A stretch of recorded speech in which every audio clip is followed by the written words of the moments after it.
Bible के अनुसार पिता, पुत्र और पवित्र आत्मा तीन अलग अलग व्यक्तित्व पर्सन्स हैं, परंतु वे एक ही परमेश्वर गॉड हैं। इसे ही त्रेक परमेश्वर ट्रिनिटी कहा जाता है।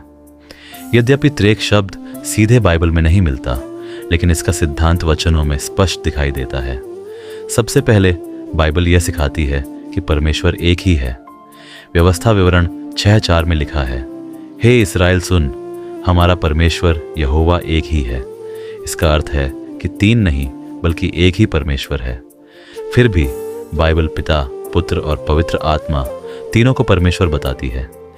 पिता को परमेश्वर कहा गया है, 1 कुरिन्थियों 8:6। पुत्र अर्थात यीशु मसीह को भी परमेश्वर कहा गया है।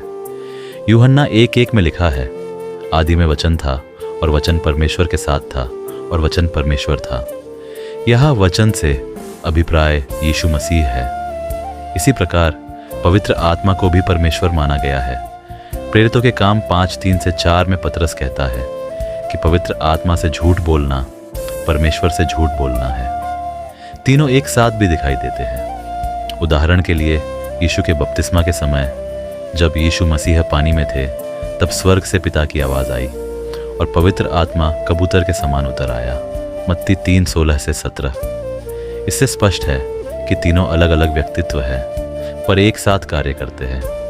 यीशु ने भी इस एकता को सिखाया। मत्ती 28:19 में उन्होंने कहा, इसीलिए तुम जाकर सब जातियों के लोगों को चेला बनाओ और उन्हें पिता और पुत्र और पवित्र आत्मा के नाम से बपतिस्मा दो। यहाँ नाम एक वचन है जो एक ही परमेश्वर को दर्शाता है, लेकिन उसमें तीनों शामिल हैं। इसके अलावा 2 कुरिन्थियों 13:14 में तीनों का एक साथ उल्लेख मिलता है। प्रभु यीशु मसीह का अनुग्रह, परमेश्वर का प्रेम और पवित्र आत्मा की सहभागिता तुम सबके साथ होती रहे।